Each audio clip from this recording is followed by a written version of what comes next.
you doing, guys? Today we're going to start putting, hopefully, the Rugg back together. Or was it ever really back together? I don't know, because it wasn't together for very long before I had to tear it apart. So what we're going to do today, hopefully, or at least this is the plan, is to fix the recoil.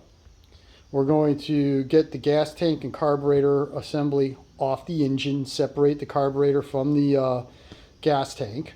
We're going to pull the head. We're going to take a look inside the bore. Hopefully there's nothing, no issues in there, because two of the bolts that hold the gas tank on are part and parcel to the head bolts.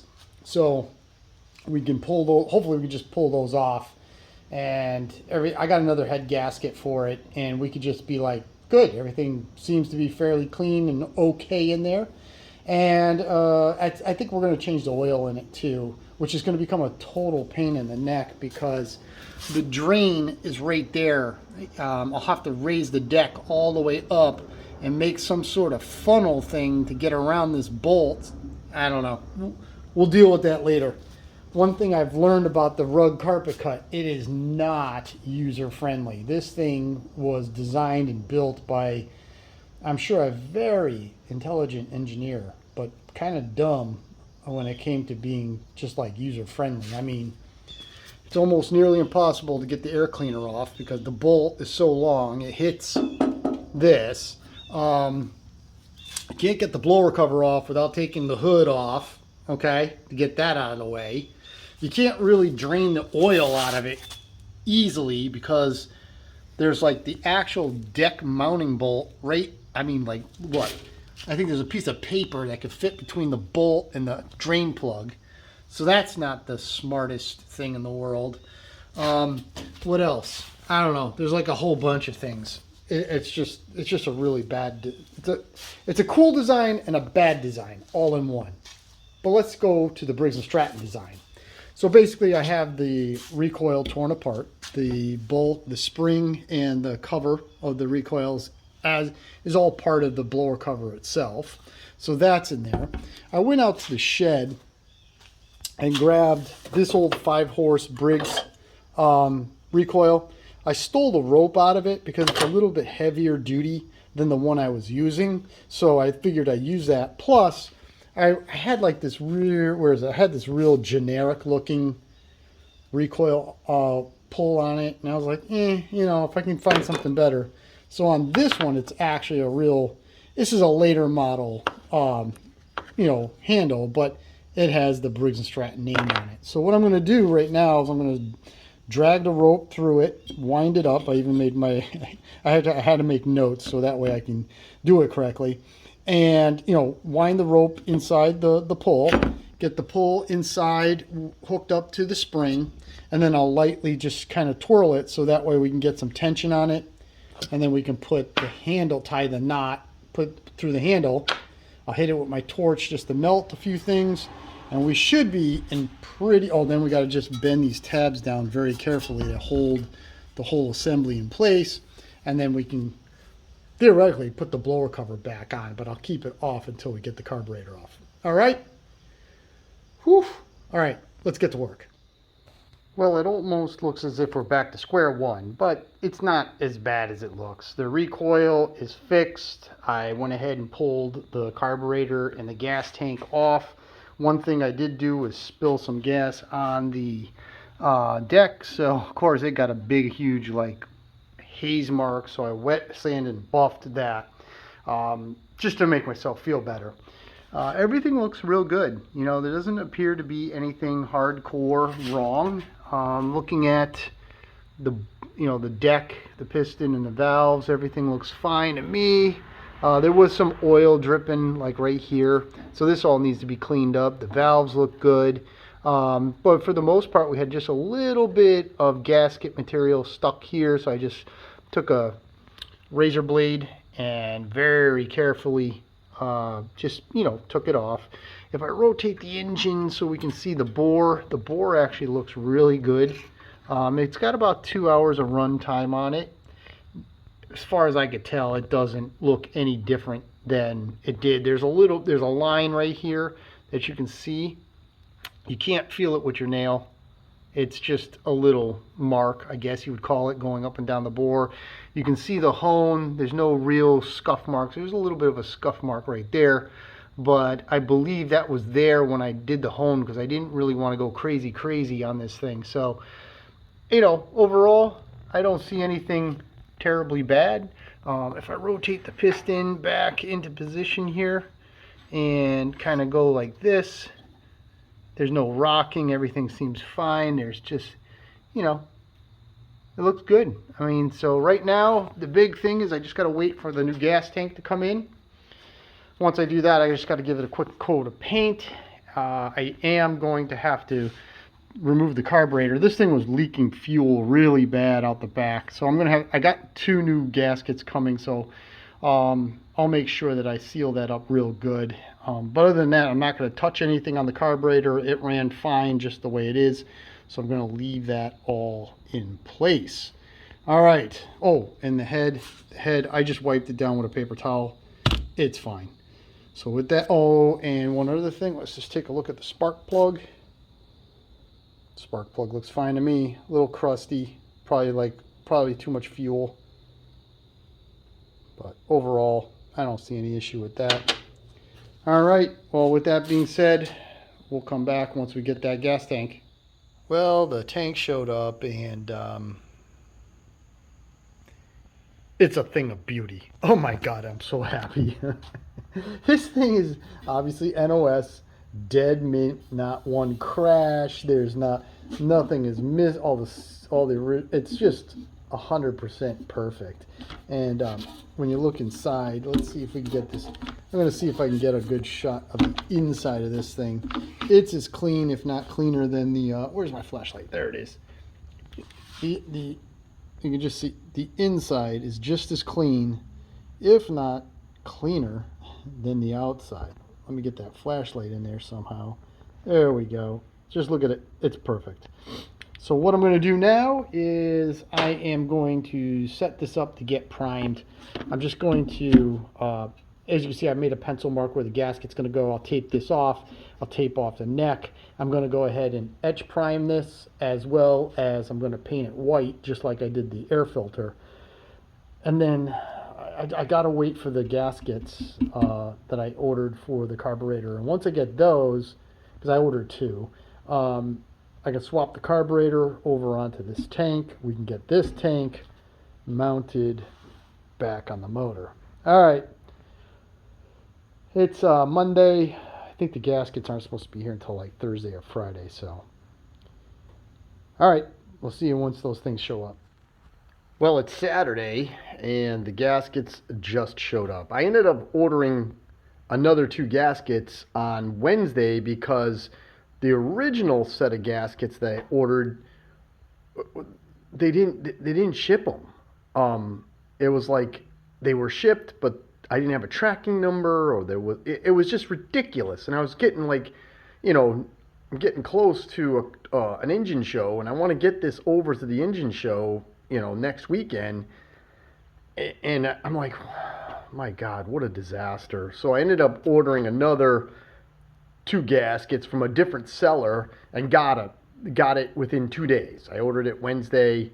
It showed up today, Saturday, and the other gasket showed up today, Saturday. So this one set of gaskets took 8 days to get here. From Illinois to where I am, it took 8 days.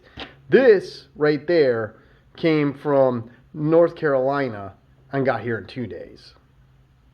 Whatever. Tank is painted. Tank looks mint. So what I'm going to do now is I'm going to go ahead and swap the carburetor onto this tank. Pretty simple process. I do have to take the throttle actuating system off. It's got a little bolt right there. There's another little bolt right there. I need to take that off to get to this back screw. Take the 3 screws off. I'm going to lift the carburetor right up off it. I'll just make sure it's good and clean. And then get a new gasket and drop it in to tighten the 3 bolts down. Put the linkage back on. And then the tank is theoretically ready to go back on. Carburetor is swapped over. Everything is just snugged down tight. The 3 bolts as well as the actuator, the throttle actuator. Made sure that we got the choke indicated or indexed in the right position, so that'll work. Everything here looks good. It just went right in. Super happy. Next up, I got to get the head ready because part of the installation of the fuel tank is incorporated with the bolts of the head. So I went downstairs real quick, hit it on the surface plate just to make sure that there wasn't a warp since I surfaced it the last time. It came back. It's fine. It's perfectly fine. Cleaned the combustion chamber, repolished the head a little bit. So that's all set. Went and got the new head gasket. So that's all set. So the only thing I need to do right now is I need to uncover the motor. Well, we can do that now. That's not hard. There we go. Get that out of the way. We uncover the motor. I'm going to clean the deck. Make sure everything's good and squeaky clean there. Start the head gasket, the head, and then I got to raise the deck up. I had to disconnect the clutch so that way I can get the tank in without trying to get around the clutch rod and everything. It's just going to get all scratched up. So I'm going to raise the deck to the highest point, clean the deck. That when I say the deck, I mean this thing. Raise this up all the way to the highest point so I get the most clearance. Wipe off the deck of the block. Loosely affix the head with the long bolts in the correct spots, and then slip that new tank and carburetor into place. Well, it's back together. Not without controversy, though. I had put the head on. I had the carburetor, the gas tank, the head, torqued everything in, and then realized that I had forgotten about the head tin. So I had to take it all apart. Obviously, I theoretically ruined the head gasket that I had, the brand new head gasket I had just installed. So I had another one. Went ahead, put the head on, put the tin on, put the gas tank in, torqued everything in, thought everything was great until I went to go put the blower cover on, and then I noticed that the bore tin, which comes up this side, you can't see it because I got the carburetor all back on, but that when I put the carburetor on, instead of having it like slip over the top of the tin got pushed in when I pushed the carburetor on. Well, guess what? You can't get the blower cover back on because the tin's in the way, and the clip that's over here, you can't clip it in. Guess what I had to do? Oh yeah. I had to take the carburetor and the gas tank off, which meant I had to take the head back off or undo all the head bolts. It was a nightmare. I ended up just the second new gasket that I had in there, I just retorqued it back on. I don't have any more head gaskets, so we're just gonna have to run with that head. I didn't start it up or anything like that, so in general it should be fine. Everything else is all hooked up.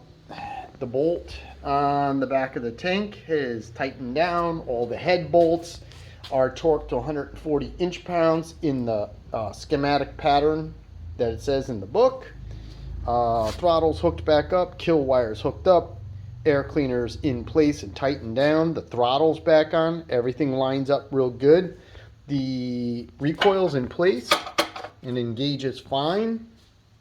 So I'm real happy with that. Now, one thing that I noticed with this tractor, the couple times I was able to take it out for a ride, when you try to actuate or press down on the go pedal, it's real jerky in reverse, meaning that transition from stationary and rolling in reverse. And part of the problem is this clutch thing is just really flipsy flopsy. Excuse me.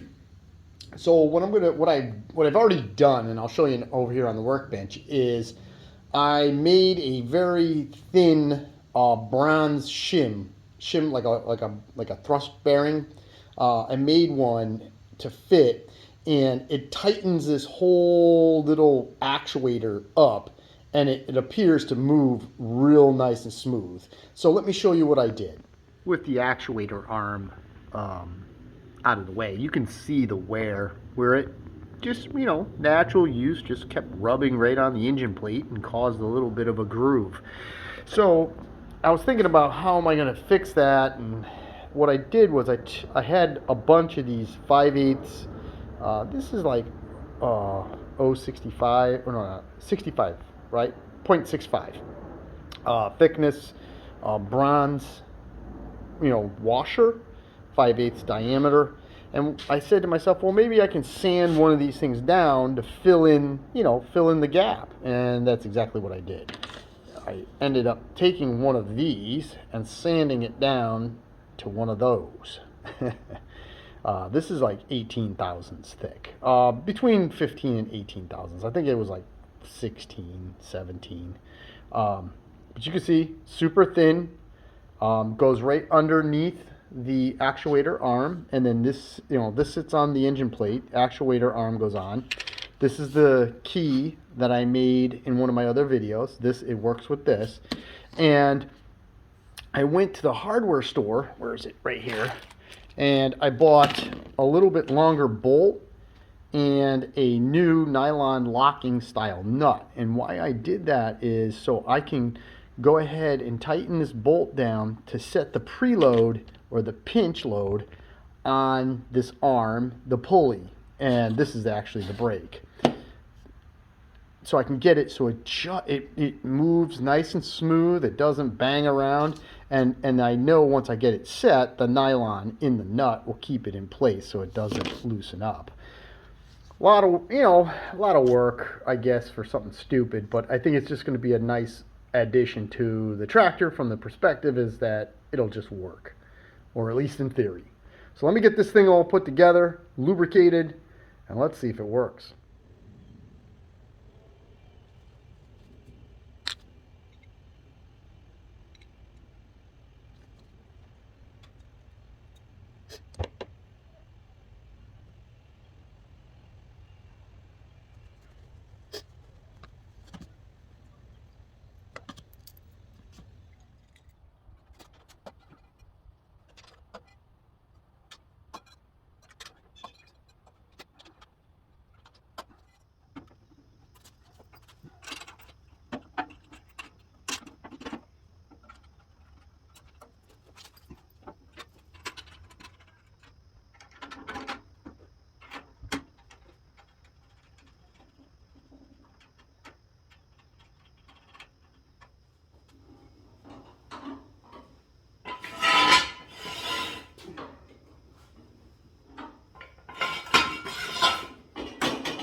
And there it is, guys.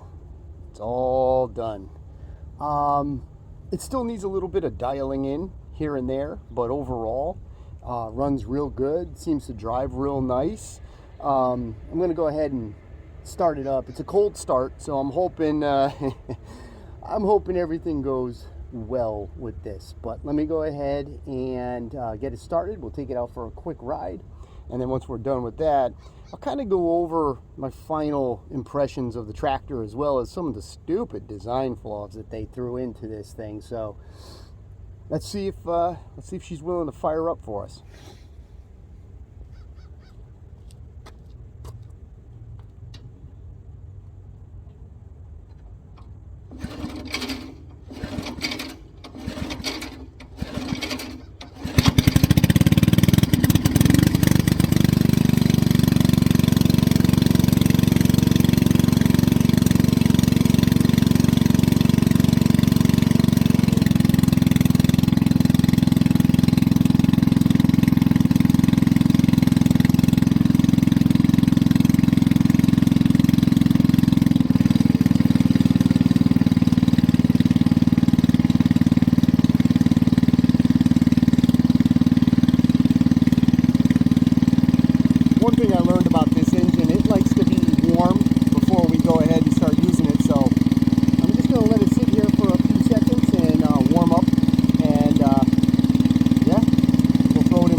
Now my final thoughts on the project and the end product.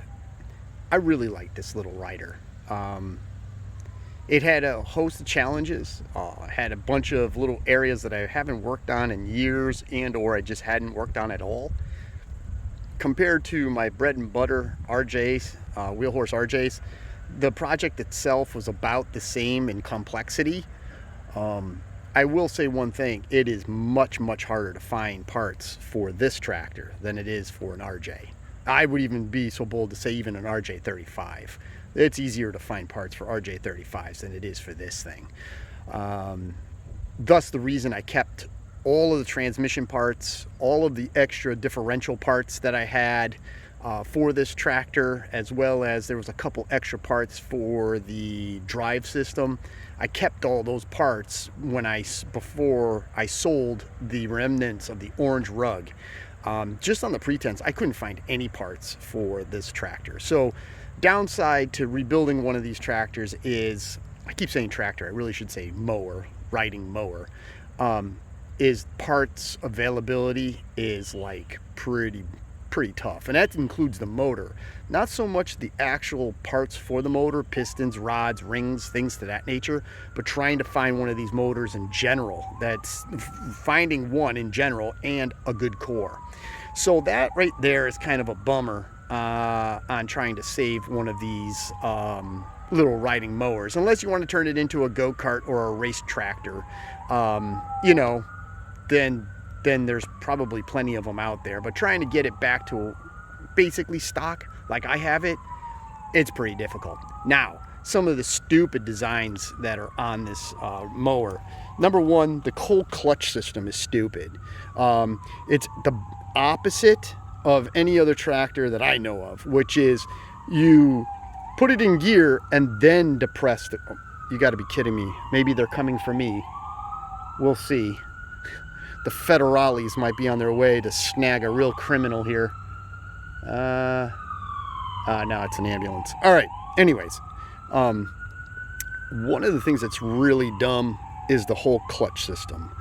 It's a complete opposite to any other riding mower tractor that I've used. And what I mean by that is this. The clutch is up.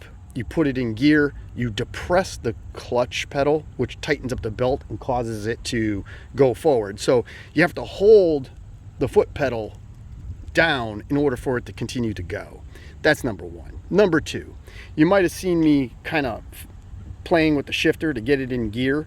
It goes right into gear. The detents click real nice. The problem is, if you remember in my video about the transmission, there's like a round wheel that has like two nubs, and those nubs slide on a shaft, and that's the actual detent. Now the gear that it engages has these two webs on it on either side of where the shaft, it's for strength, and it's the actual cleat that the tooth grabs onto. So if those gears aren't perfectly in position where those two shift fork, I guess, teeth can engage the cleats, it just won't go in gear. And one thing I noticed about this transmission, you do not force it.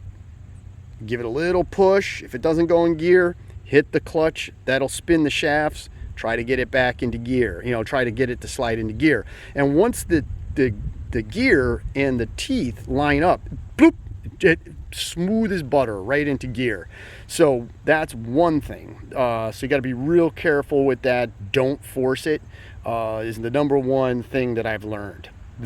Now the third thing, the position of the oil drain.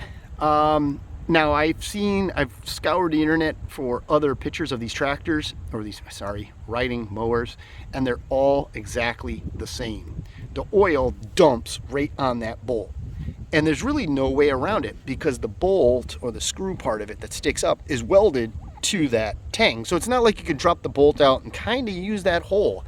I did change the oil on this thing, and basically you have to take the mower deck off, tip the tractor up. I made a tinfoil trough, and I used the tinfoil to kind of guide the oil into the pan, and I used the tinfoil because I wanted to kind of form around these bits and pieces here, so that way I can make the trough. So changing the oil, major pain in the back end. That's definitely a design flaw. Just like an RJ, you have to disassemble. You got to take the hood off, and you got to take this hood stand piece, this half of the hood stand, out of the way in order to work on the engine. There's just no other way. Thus the reason this hood was hacked. Thus the reason on RJ 25s, 35s, and 58s, 59s, Suburbans, for wheel horse, people just hack the back of the hood. So that is an issue with this tractor. Steering is ridiculously tight. I mean, there's absolutely no play in the steering, so that's real nice. The transmission, like I said, as long as it's lined up, shifts perfectly, stays in gear, there's no noises. Little things that are always missing on these tractors, sorry, riding lawnmowers, belt guard are usually missing, or I should say the chain guard. On this one, we have the chain guard in place, so we're good there. The other thing too is the the heat shield for the exhaust. This one still has it. Yeah, I mean, that's pretty much the whole deal. I really like this thing. It's a fun little rider. I am going to get a blade for it, and we'll mow the lawn with it probably next year. I'm going to let my disastrous yard recover from the drought that we've had. But in general, I'm real happy with it. I'm really happy with this guy. I plan on keeping it for a little bit. Like I said, it does need a little bit more dialing in here and there, but overall, I'm real happy with the way it came out. All right, guys, thank you very much for all your viewership on this little project. I know it was a long one. It took me a lot longer than I anticipated to get this thing done, but we had a bunch of little things going on. But it's complete now. I hope you enjoyed this little video sessions of the Rugg carpet cut coming up on the channel. We do have a bunch of things going on. I have an RJ35 project coming up. I also have a painting project coming up, and as of late, as of yesterday actually, I believe I have a 3-speed wheel horse transmission rebuild coming up. So looking forward to taking on those projects. Hopefully you're interested in coming back and taking a look at the disasters that I typically make. Oh, let's just see. Oh yeah, so real quick, there's the Rugg that I painted, and the little VinsRJ is back there. Let's see if we can see it through the hole. Yeah, there you go. You can see that came out pretty good. I just, for some reason, just clicked for me to say that. I'm sorry. With that being said, thank you very much for all your viewership. Please like, share, and subscribe. And until the next project, have a great day.